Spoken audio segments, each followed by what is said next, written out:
The Nigerian power grid has recorded a total of 8 collapses. That's in total this year, from January to June. That's in 6 months. The development has affected consumers across the country. The grid suffered 4 total collapses. That's in January and 1 each in February, April, and May. The power supply situation in Nigeria is getting worse by the day. Rather than more light, well, maybe we say it's more darkness enveloping the country. Data from the Ministry of Power, Works and Housing indicates that the national grid collapsed twice last week, worse than electricity supply in many parts of the country. Now, the pictures there are those of artisans that have to go out of their way to actually use generators and all of that to run their businesses. You know, they have to go out of their way to do all of this, and it's affecting profit and also running costs of their various businesses. The total power generation with figures stands at 4,372 megawatts. As of today, it's actually fluctuating. It's neither here nor there.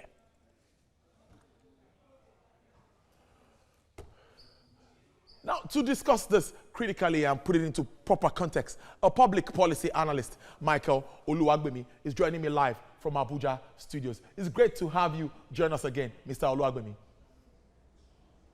Thank you. Thanks for having me. Good afternoon. Yes, I want to start this way. I won't say it's one too many. We are back to this discussion again. Grid collapse.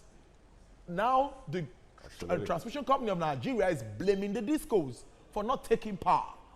In your thoughts, what is responsible for this continuous, ugly exercise? Yeah, I mean, the system collapse, I believe, was the 8th one this year, and we're just about the middle of the year. As you have mentioned, we had a total of 12 last year. So we are easily on track for anything from 16 to 20 this year if it continues at the same pace. The particular issue that happened in this instance happened within the Abuja disco level, where a reactor at the switchyard station actually got burned. And as a result of that, that led to system imbalances that eventually led to system collapse about 48 hours ago. And it took, I believe, almost 13 to 14 hours for power to then be restored across the system, bulk power to be restored across the system. Naturally, the blame game starts almost immediately after any system collapse. But again, we need to interrogate this beyond the blame game. I said on this program before, and I will say it again, that the issues affecting this power sector, the issue affecting the grid, are systemic, and they can be tackled if we put our minds to it and we focus on the core areas which I highlighted at the last instance. First and foremost is and will always remain the liquidity of the system that can only be guaranteed by discos being able to collect all the money they are supposed to collect at the distribution level. If you do not pay your power bill, and if the cost of power is not recovered, then it will be impossible to invest in the grid. The second thing that need to, which the ability to do that will only be possible when you have achieved 100% metering. There's no reason why any disco in Nigeria today is not fully compliant in terms of metering all their customers so that we can get liquidity back into the system. Once that is achieved, then discos can then go about investing in their infrastructure. As of today, there's little or no investment in the infrastructure because a lot of the discos are in debt to their neck. They are owing the federal government, they are owing banks, they barely are able to service their debt, and they're even taking money out of the system by paying their managers and management ridiculous sums of money. So even in a scenario where they are not collecting enough, they continue to spend too much on things that do not impact their customers. So it is very important that the NERC steps up the regulation, as I indicated the last time, of discos and ensure that discos invest in their network. To do that, either we have some kind of recapitalization round that requires disco to be recapitalized to a certain level so that they can be able to afford capital reinvestment in the infrastructure, in the downstream. Because without those investments in the infrastructure in the downstream, the kind of fire incident we had in Abuja Disco will continue to happen. And without the liquidity, they will not be able to invest in their own infrastructure. And lastly is what I just highlighted, that the NERC needs to ensure much more tighter regulation regime. I think the regulation regime today is too, in fact, I would say it's too lax. We understand TCN indicated that one of the discos was cut off completely from the grid, was suspended from the grid, and is on track to be completely dismissed. And two others are already on notice, I believe, the co-disco and another one. I think it's high time that the NERC does its job. The NERC needs to read the riot act to these discos, and it needs to go through a recapitalization process of the entire value chain. That said, all of this needs to be put in the context of ensuring that the system is liquid and investments can happen in the system. And the only way to achieve this, we've already said, it has to be regulatory driven, and this is what we need for Nigerians to get power. Let's take Short-term point. Mr. Michael, let's take it from the point where you say yes, it has to be regulatory driven. I want us to look back before we move on in this discussion, a little bit back to privatization process. That's about 2015. Now, there were a lot of accusations at that time that most of the companies that bought into these assets had little or no idea of what they were coming into. They thought it was going to be like the telecom sector. And there was also an allegation in some quarters that these assets were handed over to some cronies of government at that time. Now, let's evaluate that process. How well do you think that privatization process went on in Nigeria? The taste of the pudding is in the eating. The reality is that the fact that we do not have power more than almost 5 years after the privatization is an indication that the process was bungled. There's only one answer. That's the only answer I can give to you. The people that bought the asset had no business buying the asset in the first place. Most of them had zero experience in terms of running such assets at the level of complexity that we all know the power sector is. Number two, the format, the design of the privatization process was very, very, very wrong. More recently, we had two former commissioners actually go out themselves on social media, where they were blaming one another for the various tampering and politicization of that process. We saw that play out in the public. I think it's high time that the National Assembly should review the privatization process by calling a public hearing and asking those two characters who were on social media, that is Twitter, going after each other saying, oh, you were wrong, you were the one that was to be blamed, where we, the Nigerian people, are the ones suffering the consequences of their actions or misactions. The other fact also remained that there was a lot of corruption that was associated with the privatization project. We had people buying 2 or 3 discos, different kind of SPVs that were formed, that were fronting for other people. The reality is that until we get to the bottom of that privatization process, then Nigeria will not be able to untangle the problem that we find ourselves today. We live with the consequences of the corruption of the past, and that corruption extended all the way to the power sector. And the fact and reality remains that the process that produced the current privatized ownership of certain segments of the power sector was bungled. And it's high time that the government goes back into it and looks into it and reveals all the shady characters and shady individuals that were behind it, and also punish those that needs to be punished. And where assets needs to be recovered, it should be recovered. The fact already remains that it is already on paper that these folks that bought the asset had some contractual obligation. A number of those contractual obligations has already been violated. So why are we still insisting on keeping folks that have no capacity, that have no funding, that also actually obtain these assets illegitimately to hold the Nigerian people and the Nigerian economy to hostage? For every 1,000 megawatts of depletion in the grid, Nigeria loses billions of dollars. And yet we continue to insist that we're going to keep these guys under contract. There's no reason, we have no legitimate reason, both moral, legal, or otherwise, to continue to have these guys responsible for distribution of power in Nigeria. It is high time the government takes this serious. The government owns 40%, the BPE owns 40% of all of these distribution assets. As a 40% owner, it can demand for a board meeting, it can demand for a review of the operation.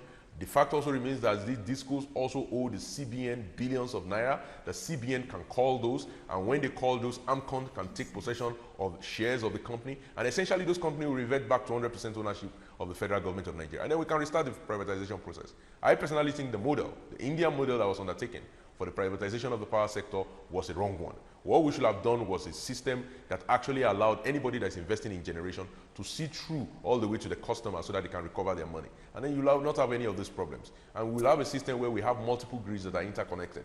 That is the model that will work. The model that was undertaken in 2015, aside from it being wrong from a technical point of view, was wrong from a market point of view. And ultimately, was also wrong from the point of view of morality and legality. Let's go to the distribution chain, the distribution end of it that has the direct link with the consumer. And we know the argument of distribution companies for some time has been they want cost-reflective tariff. But Nigerians are saying that we don't even get power. How do we pay for what we don't get? That's also the argument for metering. They are saying they can't buy meters, they can't provide meters for customers. So all comes down to the liquidity issue again. So with what we have on ground, how can we shore up liquidity for these discos so that at least they can invest back into whatever agreement they have with government and let us have light? That's the most important thing. Electricity is what Nigerians want.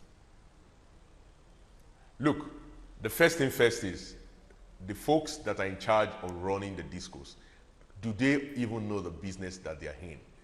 Because when I hear them make arguments about cost-reflective tax, invest back into whatever agreement they have with government and let us have light. That's the most important thing. Electricity is what Nigerians want.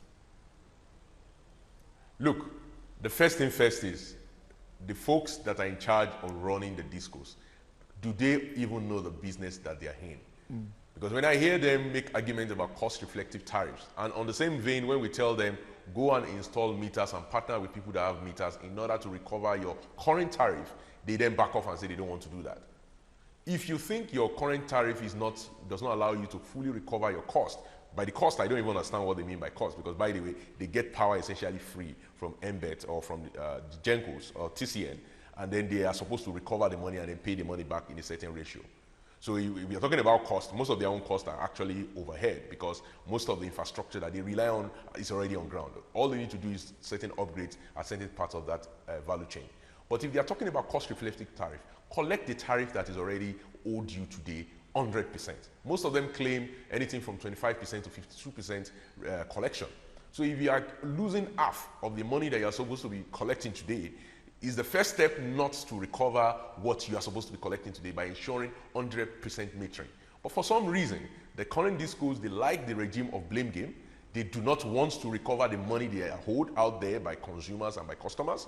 They insist on not metering and continue to go down the route of estimated billing. They are the only regulated operator in the country today that seems to exist on government largesse despite being privatized. So we as a country need to interrogate this issue carefully and to ask one simple question only.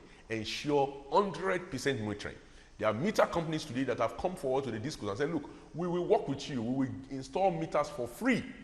And what we do is we collect just a tiny part of the bill every month to recover the cost of meters. This is a solution that any distribution company should jump at. But for some reason, the distribution companies in Nigeria are still not interested. Why is that? That tells me that there's some secret to the business model. And I think the only way we can ensure we recover the process is first and foremost to insist on 100% metering, to ban estimated billing, and also to ensure that the discos are properly run. Finally, discos that do not have liquidity, they need to be recapitalized. Discos that do not have liquidity, cannot do day-to-day business, cannot invest in their infrastructure, have no business being discos. Mr. Michael, on the final note now, we've talked about what the discos need to do. We highlighted all of that. Now as we round up, the consumer also has a role to play in all of this. Let's be frank with ourselves. Absolutely. Energy theft. People bypass meters. A lot of sharp practices by users, consumers of electricity. And it's a normal thing because people still have the mindset of the old Nigerian Electric Power Authority, PHCN, and all of that. Don't know that this is now run by a private entity.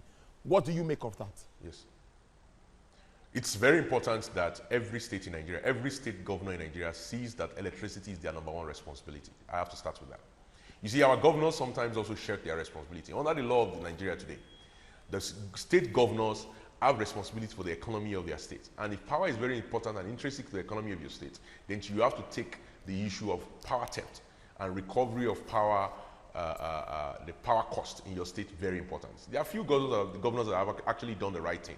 Under the previous governor in Lagos, Governor Ambode, he had actually pushed the power theft law, and to some extent it was already on the path to recovery before the political season.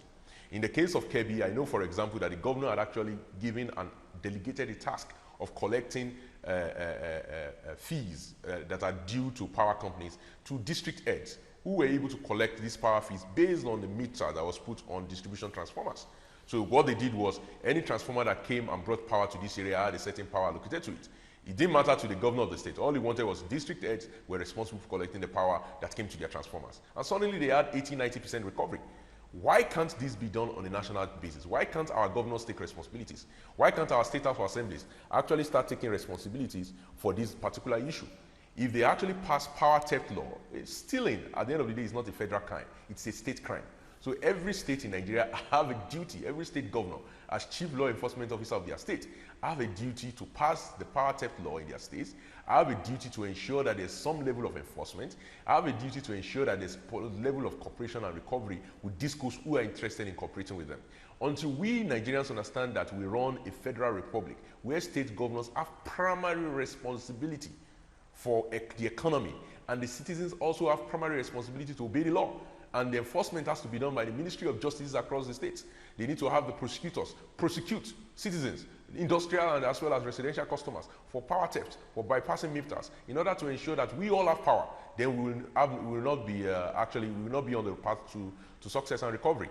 So I think this is important. The National Economic Council, led by the Vice President, I hope, should step up the game and insist that every state in Nigeria should have a power theft law. The police should be brought into the issue. EFCC should be brought into the issue, because this is an economic and financial crime. And I think this should be taken more seriously. Public policy analyst there, Michael Olugbemi. Beautiful and great analysis as usual. Thank you very much for joining us on the show.